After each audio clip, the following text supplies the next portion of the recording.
चले चलो, तो जो हम लोगों का फर्स्ट जो डेफिनेशन था, कॉपी बंद करो सीबीएसई, इक्विपोटेंशियल सरफेस, इसको मैं लास्ट क्लास में बता दिया था डेफिनेशन वगैरह, ठीक है। एक बार फिर से बताऊं डेफिनेशन, बोल जल्दी से डेफिनेशन। अच्छा ये आए नहीं थे, तुम तो आए थे, बोल भाई, बोर्ड में आता है। हैं, ऐसा कब हुआ? हाँ आया था, बोलना भाई, पढ़ के आया कर रोहित, नहीं तो मार्क्स नहीं दे पाएंगे भाई कोई भी। हे भगवान, तो कहीं और निकल गया। अच्छा नहीं बताया था, पक्का नहीं बताया था डेफिनेशन? डेफिनेशन मैं नहीं बताया कि इक्विपोटेंशियल सरफेस का, वो क्या है? हैं? अरे भगवान, कैसे कैसे लोग हैं मेरे क्लास में। The locus of the all point वाला कुछ समझाया नहीं था, कुछ लिखवाया नहीं था, रटवाया था, सबके सब बोले भी थे डेफिनेशन। छोड़ दो दीदी, छोड़ दो छोड़ दो छोड़ दो, अब क्या है। देखिए लेकिन पढ़ी नहीं है उसको ना, छोड़ दो, अब मैं क्या ही बोलूँगा बताओ, अब कैसे रिजल्ट आएगा? अब फिर बात नहीं करना, बल्कि एकदम पिन ड्रॉप साइलेंट बैठो तुम, ठीक है। अब मैं क्या भी बोल सकता हूँ यार, पढ़ के आना चाहिए आप लोगों को। तो ये इक्विपोटेंशियल सरफेस का था, बहुत अच्छे से इसको डिस्क्राइब किए थे अपन। Properties of the equipotential surface, very important, note down, लिखो properties of the equipotential surface. याद रखो, मेरे पढ़ने से रिजल्ट नहीं आएगा, आपके पढ़ने से रिजल्ट आएगा, आपकी मेहनत से रिजल्ट आएगा, ठीक है। तो मेहनत आपको करना है। प्रॉपर्टीज ऑफ इक्विपोटेंशियल सरफेसेस,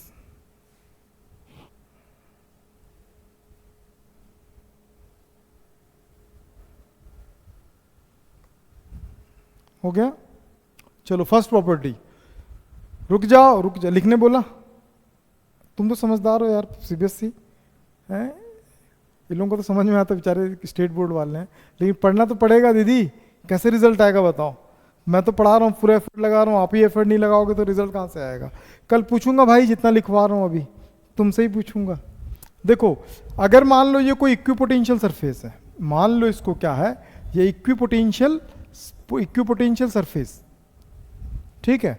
अगर कोई इक्विपोटेंशियल सरफेस है, इस इक्विपोटेंशियल सरफेस में मान लो यहाँ पे कोई चार्ज रखा है Q1, इस चार्ज को मुझे कहाँ लेके जाना, एक पॉइंट ए से पॉइंट बी तक लेके जाना है, ठीक है। पॉइंट ए से कहाँ तक लेके जाना? पॉइंट बी तक। अभी अगर मैं तुमको एक बक्सा दूंगा, बोलूंगा यहाँ से वहाँ तक एक बक्से को लेके चले जाओ, तो वर्क करेगा कि नहीं करोगे? करना, वर्क बिना वर्क के होगा क्या? नहीं होगा ना। तो इक्विपोटेंशियल सरफेस में जब एक चार्ज को एक पॉइंट से दूसरे पॉइंट तक ले जाते हैं ना, तो कोई भी वर्क करने की जरूरत नहीं पड़ती। क्यों नहीं पड़ती? उसका कारण समझो। V is equal to W by Q लिखे थे पोटेंशियल का डेफिनेशन, सारे वीडियोस डला गए, लाइन से पूरे वीडियो डला गया, देखो जाके अब, ठीक है, सारे वीडियोस हैं। पोटेंशियल ए दोनों पॉइंट के बीच को बोलते हैं पोटेंशियल डिफरेंस, ए बी, ठीक। अब ए बी हो गया, तो मैं इसको लिखने का तरीका क्या बोला था, पहले V लिखते हैं, फिर क्या लिखते हैं, A लिखते हैं, बाद वाला पहले, पहले वाला बाद में लिखते हैं, W बाई क्यू। अब इसको बोल रहे हैं इक्विपोटेंशियल। इक्विपोटेंशियल किसको बोलते हैं? जिसका पोटेंशियल क्या होता है, सेम होता है। मतलब यहां का पोटेंशियल अगर V है और यहां का पोटेंशियल अगर इसका पोटेंशियल VA है और इसका पोटेंशियल अगर V है, अगर ये इक्विपोटेंशियल सरफेस है तो VA किसके बराबर होगा? VV के बराबर। तभी तो इक्यू बोल रहे हैं, इक्यू का मतलब एक जैसा, समझ में? तो अगर एक जैसा है तो हमको समझ में आया कि VA किसके बराबर आ गया, VV के। तो VV के जगह पे मैं क्या पुट कर दूंगा, VA। तो VA और ये क्या होगा, W बाई क्यूब। ये दोनों कट गया तो कितना आ गया, 0, W बाई क्यूब, और एक इधर आ जाएगा, 0 से मल्टीप्लाइड होगा तो 0। तो वर्क डन कितना निकला, 0। इसीलिए वर्क डन को एक जगह से दूसरी जगह तक ले जाने में कोई वर्क नहीं करना पड़ता। No work required to move a charge from one point to another point in equipotential surfaces. Note down first point, और इसको लिख भी लेना।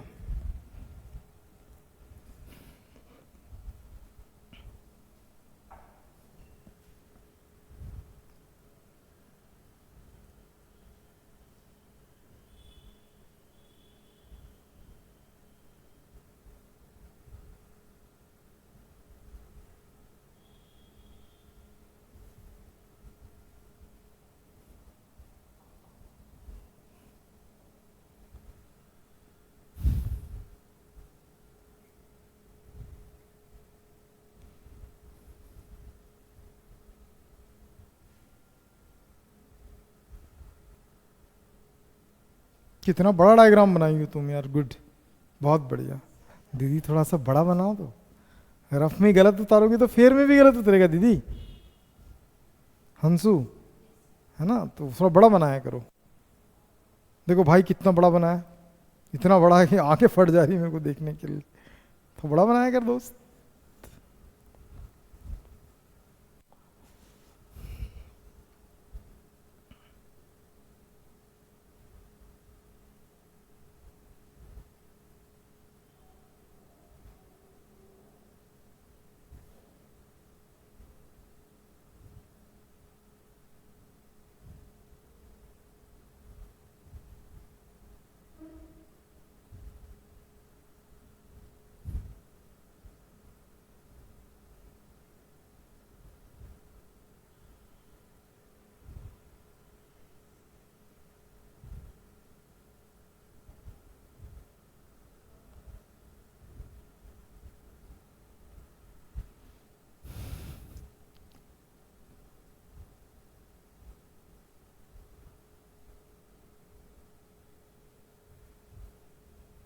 हो गया। कल सबसे पूछूंगा डेफिनेशन भी और प्रॉपर्टीज भी, ध्यान रखना भाई, और जैसे लिखा वैसे ही बोलना है, ठीक है। नहीं लिख सकते क्योंकि तो अपना पेपर खुद चेक करेगा, उनसे चेक करवाएगा। नहीं नहीं मत लिखना, उसी से नंबर कटता है। जो बोलते हैं ना कि मैं पूरा बना के आया था 100 का लेकिन मुझे मिला 50, वो 50 वाला वैसे ही होता है जो थोड़ा बड़ा इधर वाला ना, तो इसीलिए सिंपल तो लिखा है, no work is required to move a charge from one point to another point an equipotential surface. इसमें तू अपना क्या घुसाएगा भाई बता, कि आई एम रोहित, नहीं, no work done to move, तो वही लिखना भाई जो लिख, कल यही पूछूंगा मैं।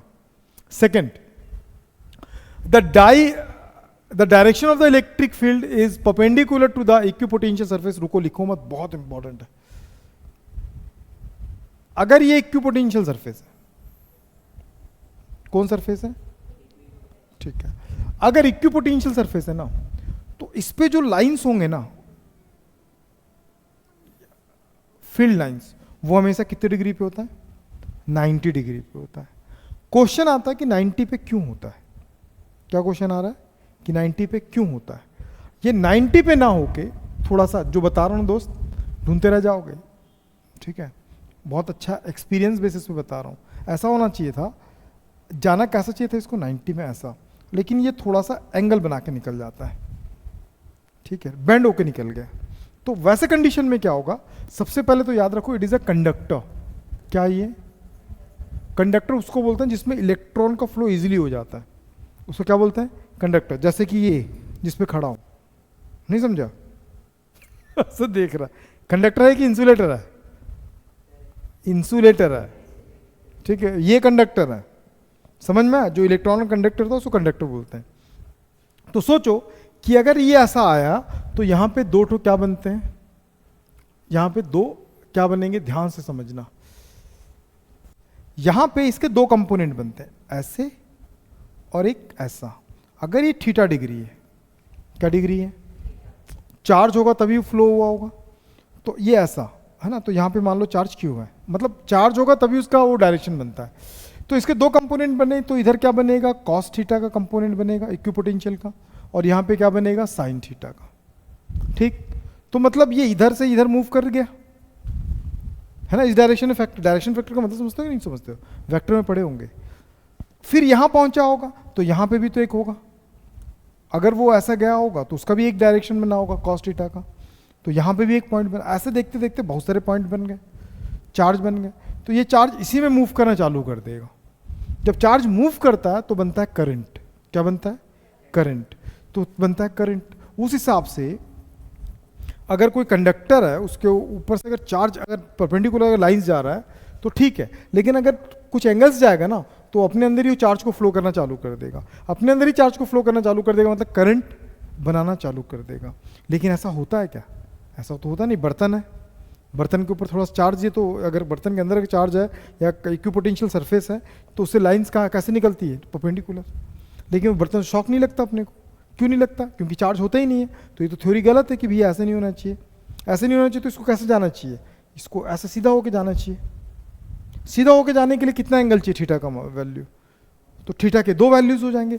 ये अगर इधर ऐसे चला जाता है तो थीटा के दो वैल्यूज हो जाएंगे, एक है साइन थीटा, दूसरा क्या है कॉस थीटा। तो भैया कॉस को, अब कॉस तो चाहिए ही नहीं क्योंकि कॉस इधर लेके आ रहा था, साइन से इधर लेके जा रहा था। तो कॉस का वैल्यू 0 कब होता है 90 पे। तो ये समझ में आ गया कि थीटा का वैल्यू कितना होना चाहिए 90 होना चाहिए। समझ में?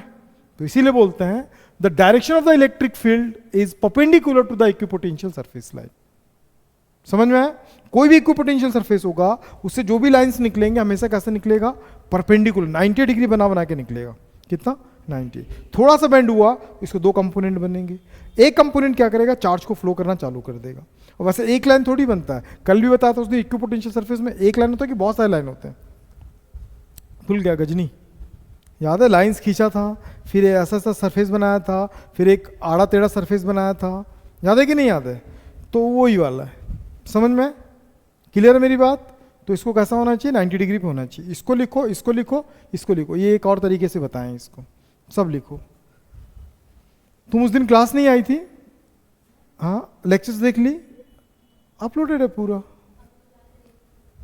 जाके देखो और कल पढ़ के आओ, पूछेंगे।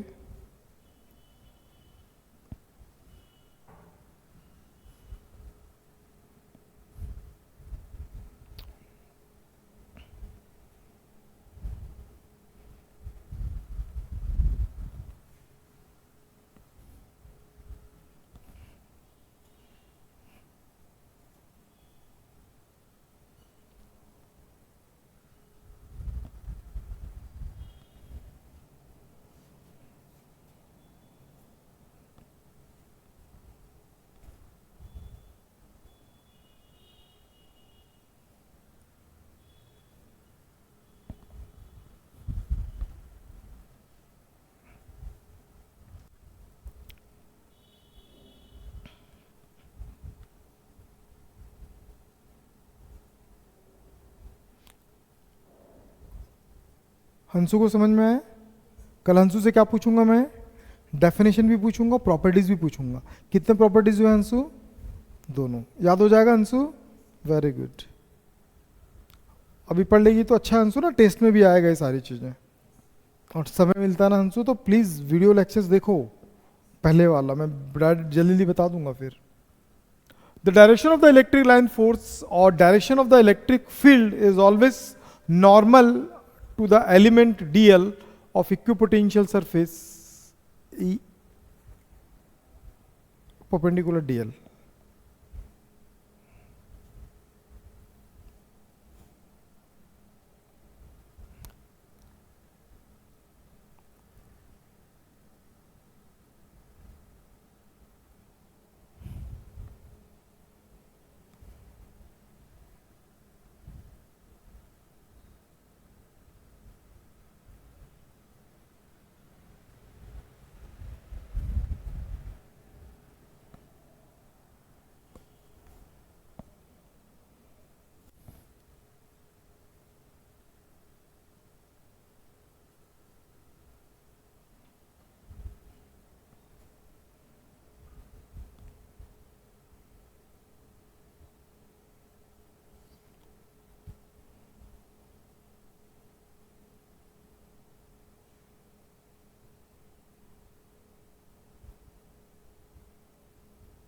समझ में आ गया दोस्त?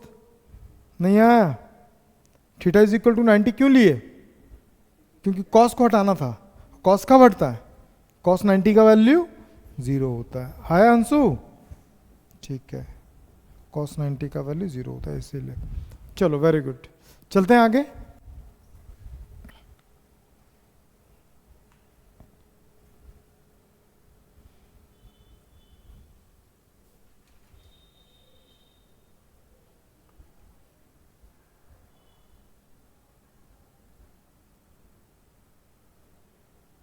ठीक, कितना लिख रही है माँ कसम, खत्म ही नहीं हो रहा इसका। ये सब नहीं लिखना था यार, वो IIT JEE नीट वो एकदम ड्राइंग बना के लिख रही है, पागल नहीं तो। चल, note two equipotential surfaces are intersect. कभी भी ना देखो, अब ऐसा एक इक्विपोटेंशियल सरफेस है, ठीक है, कभी इधर भी देख लिया कर यार, नीचे ही देखता है, क्यों करता तू ऐसा भाई बता। एक इक्विपोटेंशियल सरफेस अगर ऐसा है, ठीक है, बहुत सारे रीजंस है इसके, ऐसा है। एक और इक्विपोटेंशियल सरफेस ले लेते हैं, फिर से वो नीचे देख ले दोस्त। बोलता क्या है? अब हो गया इक्विपोटेंशियल सरफेस, अब इसके भी परपेंडिकुलर निकलेंगे लाइंस। तो लाइंस एक दूसरे के आ रहे हैं कि पास आ रहे हैं कि नहीं आ रहे?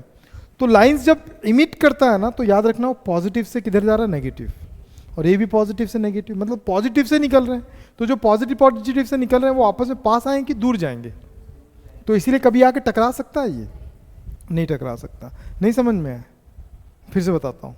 ये जो अपना गोला है ना, सर्कल वाला, ऐसा ऐसा एक गोले से लाइंस निकल रहे हैं, एक और लाइंस निकल रहे हैं। तो दोनों को जब लाएंगे तो इसके लाइंस उसके लाइंस क्या करेंगे? रिपेल करेगा ना, तो पास आएंगे क्या? और पास आएंगे नहीं तो इंटरसेक्ट करेंगे क्या? ठीक है, तो लिख लो, two equipotential surfaces are never intersect to each other. ऐसा लिखो, two equipotential surfaces are never intersect to each other. Two equipotential surfaces are never intersect to each other. आया माही? क्यों नहीं आही? घूमने गई थी? फिर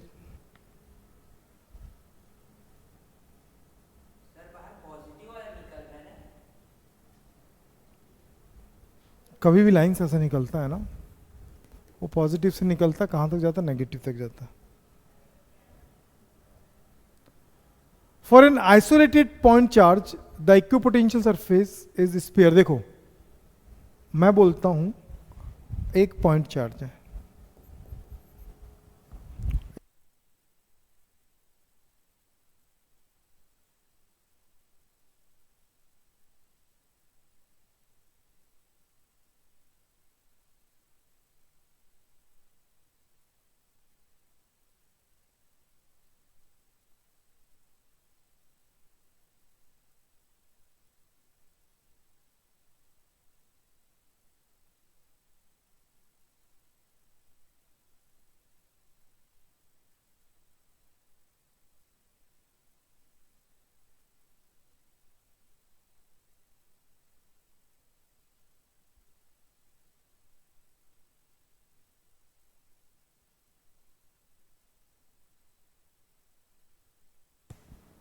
ठीक है।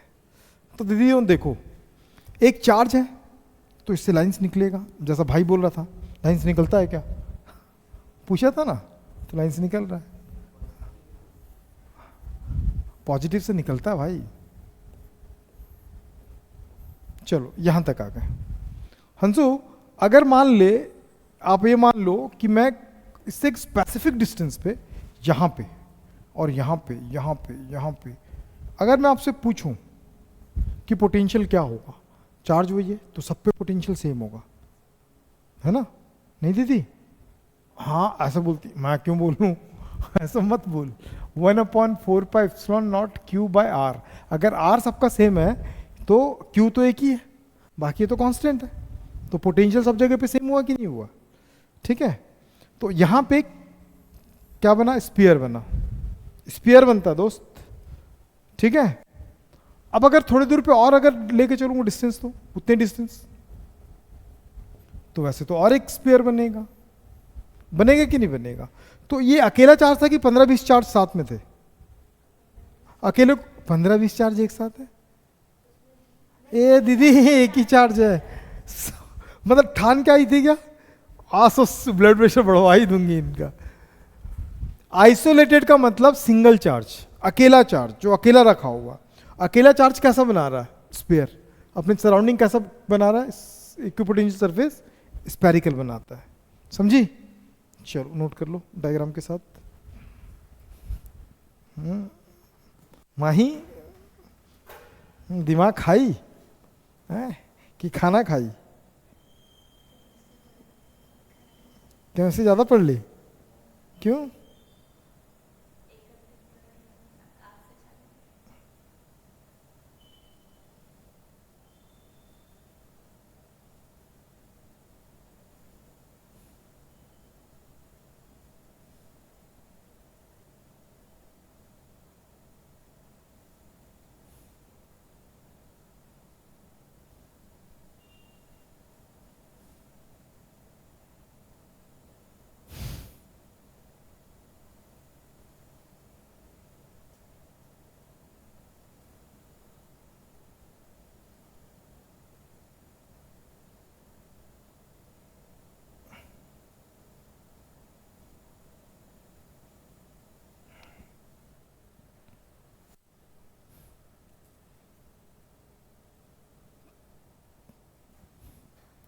हो गया दोस्त?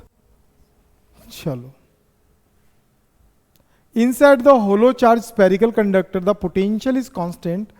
This can be treated as the equipotential volume. No work to require. छोड़ो, बता देता हूँ आपको क्या क्या बोलना चाह रहा है ये क्या बोलना चाह रहा है कि अगर कोई होलो है, होलो मतलब खाली, अगर इसके सरफेस पे जितना पोटेंशियल है मान लो 10 वोल्ट है ना, तो इसके अंदर भी कितना होगा? 10 वोल्ट होगा, ठीक है? सरफेस पे जितना वोल्ट होगा अंदर भी उतना ही वोल्ट होता है। लेकिन चार्ज अगर सरफेस में तो ई कुछ ना कुछ होगा, लेकिन अगर अंदर जाएंगे तो चार्ज नहीं है, इसलिए ई का वैल्यू क्या होगा? 0। लेकिन पोटेंशियल 0 नहीं होता है अंदर। जितना पोटेंशियल सरफेस पे उतना पोटेंशियल अंदर होता है। कल पूछूंगा रोहित, रोना नहीं बस कल। Inside a hollow charge spherical conductor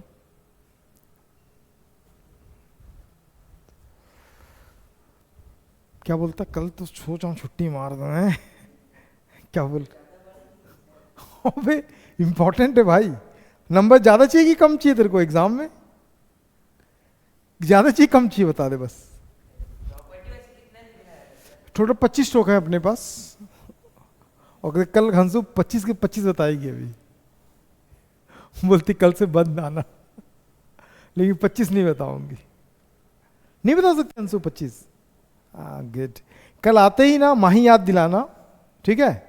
कि पूछना है सबसे पहले तुमसे, उसके बाद अच्छा ठीक है एक बेट लगाते हैं।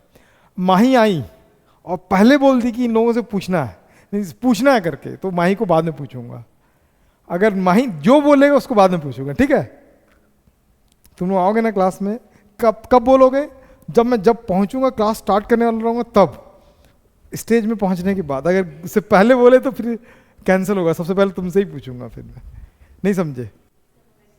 मान ले रोहित, मैं यहाँ खड़ा हूँ, रोहित बोल देगा सर सबसे पूछना है, तो सबसे पहले किससे पूछूंगा?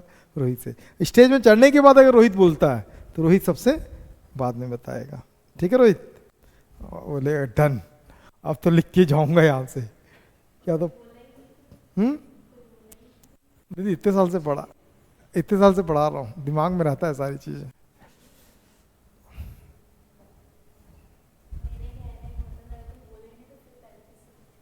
पहले तुमसे ही पूछूंगा। कोई नहीं बोले तो हंसू से सबसे पहले पूछूंगा। वो बोलेगी मैं तो बोलूंगी, कोई बोले ना बोले।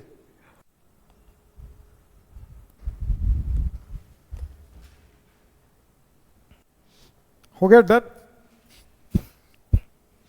चलो ये दोनों लिख ले भाई, ये बहुत इंपॉर्टेंट है। तो कितना बड़ा बड़ा डायग्राम बनाता है। इससे कुछ एमसीक्यूज हैं। The potential due to a dipole depends on position vector, angle, dipole moment, all of the above. Dipole depend, the potential due to dipole depend on the position of the vector, angle। बताओ इसके हिसाब से D, तुम्हारे हिसाब से अकड़म बकड़म अम्बेबो 80-90 पूरे 100, बहुत बढ़िया 100 है। ये कहाँ चला गया? हाँ तो पोटेंशियल पूछ रहा है, निकालना है।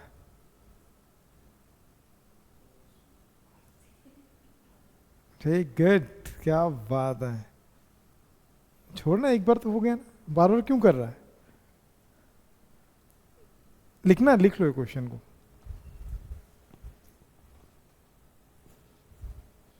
लिख लो, कुछ बड़ा टॉपिक स्टार्ट करता हूं फटाफट। सॉरी।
तुम व्हाट्सअप करो ये सारी चीज़ें, तुम मत बोलो, तुम व्हाट्सअप करो, बाकी लोग समझ गए ना, ठीक है। अगला क्वेश्चन, तुक्का मार माही, जल्दी से अगले क्वेश्चन कोई तुक्का मार। चलो माही तुक्का मारने में बहुत आवाहिर है।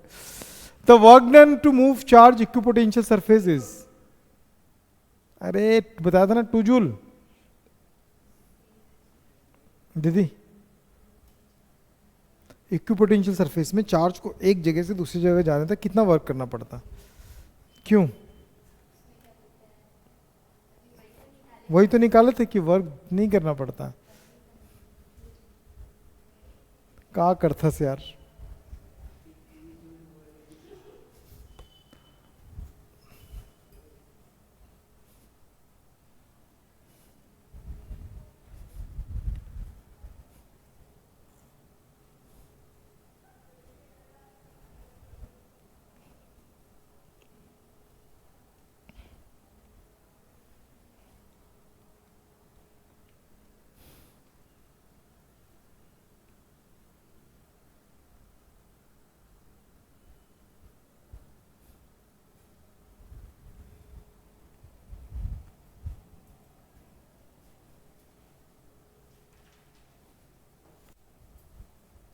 डन।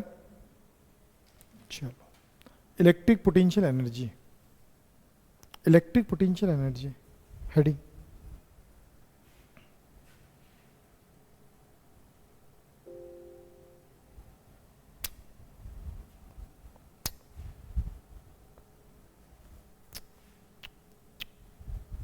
Electric potential energy. अब बंद करो लिखना, ध्यान लगाओ, इलेक्ट्रिक पोटेंशियल एनर्जी क्या होता है।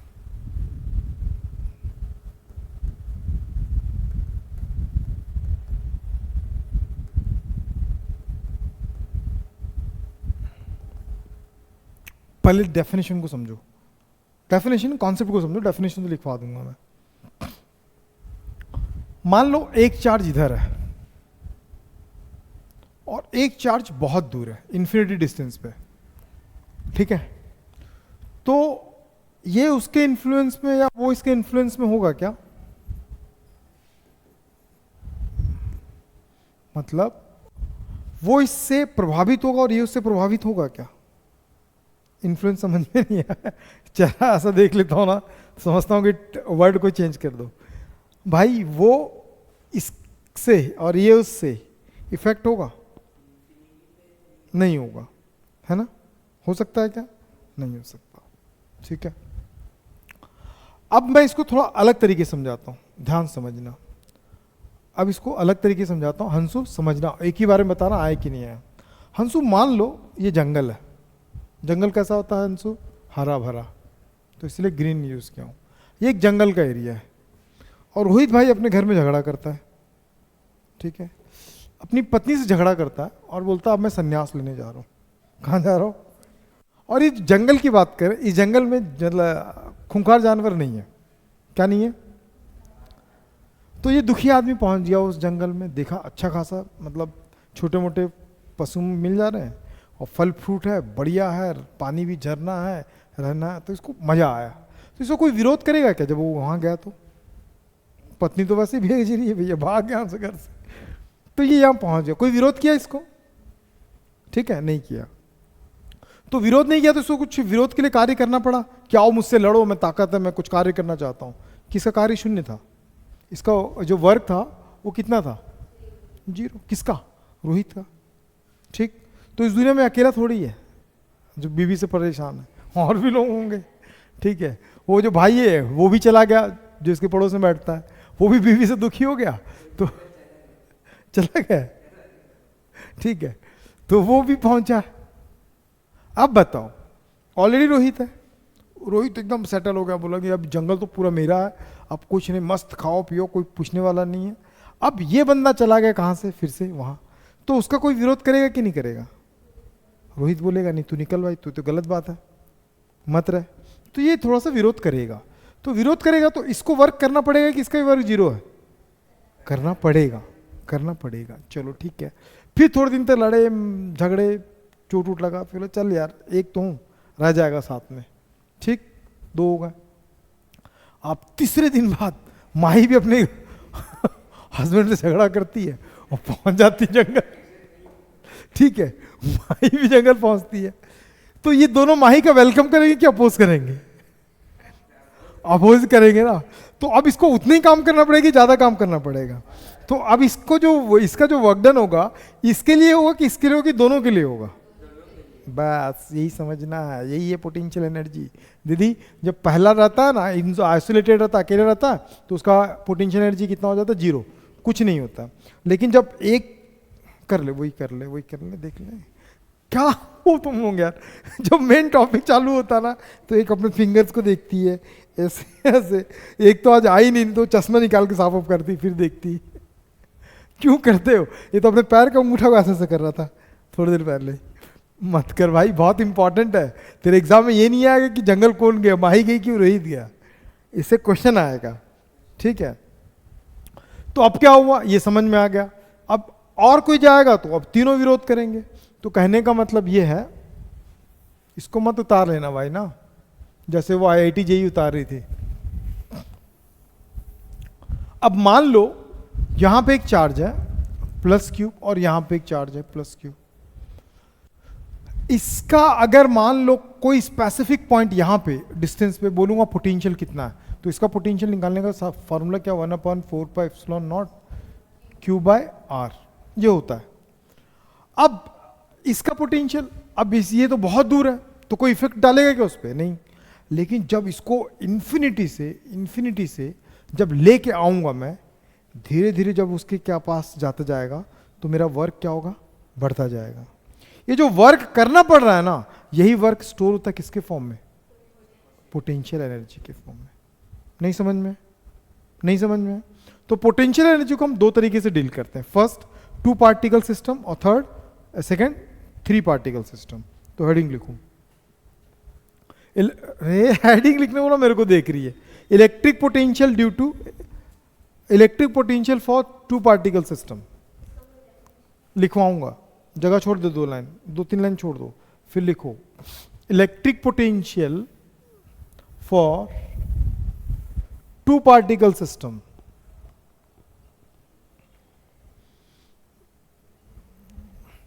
ठीक है। अब देखो यहां पे एक चार्ज है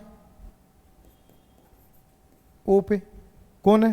क्यूब है, मान लो Q1 है, और कितने डिस्टेंस पे? यहां पे, यहां इंफिनिटी से लेके आ रहा हूं।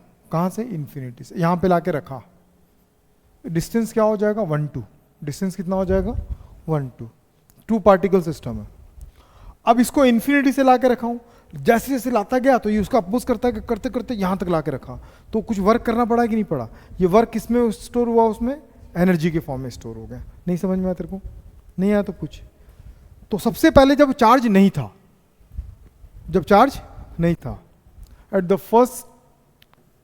एट द फर्स्ट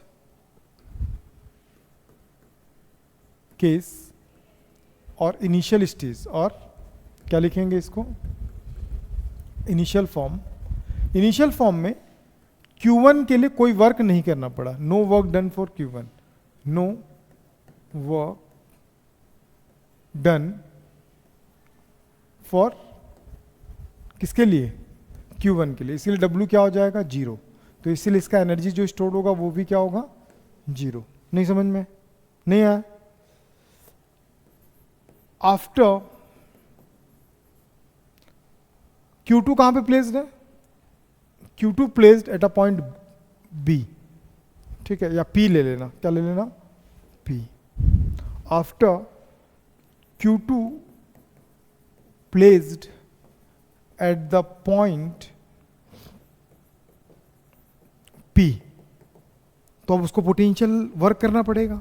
और वर्क के लिए हम जानते हैं ना, potential is equal to W by क्या होता है? Q। तो Q2 लिखूंगा, तो वर्क कैसे निकालूंगा? V by Q2। नहीं समझ में? और V का वैल्यू तो ऑलरेडी पता है, कहाँ लिखे नहीं? लिखे नहीं है। इसका पोटेंशियल कुछ तो होगा उस डिस्टेंस पे। कितना था? 1/4πε0 Q1/R12, है ना? नहीं समझ में?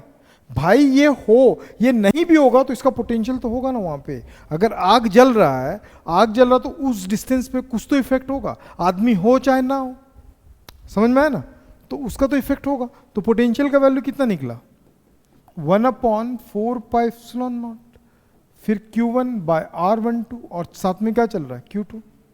तो W इज इक्वल टू क्या समझ में आया, 1/4πε0 Q1 Q2 R12, ये वर्क डन निकला। और यही वर्क डन किस में कन्वर्ट होता है, एनर्जी में। तो इसी को अपन क्या बोलते हैं, एनर्जी। कौन सा सिस्टम का, अच्छा ये वर्क डन किसका था, W2 का था ना। किसके लिए था वर्क डन, 2 के लिए था। तो W2 का वर्क डन जो निकला वो निकला Q1 Q2 R12। हो गया यहां तक। अब टोटल एनर्जी अगर निकालते हैं, टोटल एनर्जी, तो क्या होगा, U1 प्लस U2। U1 का वैल्यू बताओ, 0, कोई एनर्जी नहीं लगा उसको, क्यों, कोई अपोज ही करने वाला नहीं था। लेकिन अब इसके लिए क्या था, कितने लोगों को 100% समझ में आ गया, हाथ तो उठाओ। मेहंदी लगाया क्या, कहा नहीं है भाई,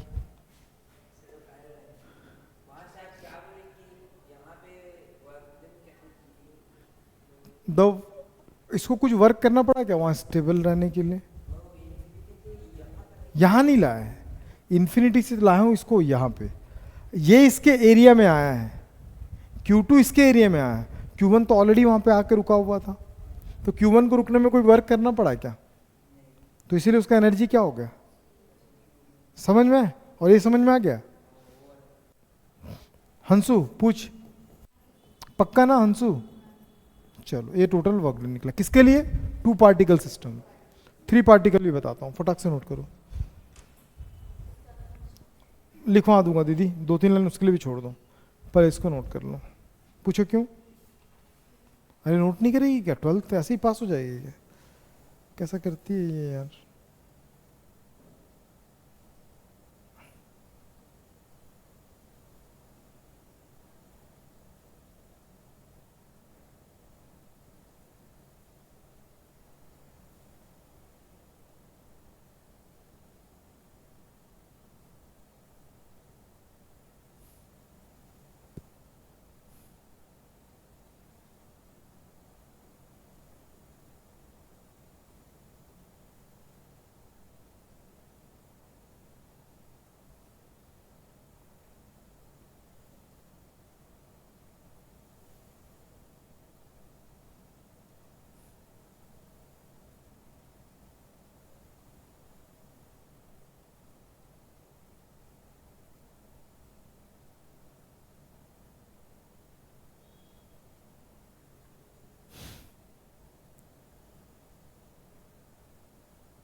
लिख लो, बाकी बात इसमें कल करेंगे अपन ना।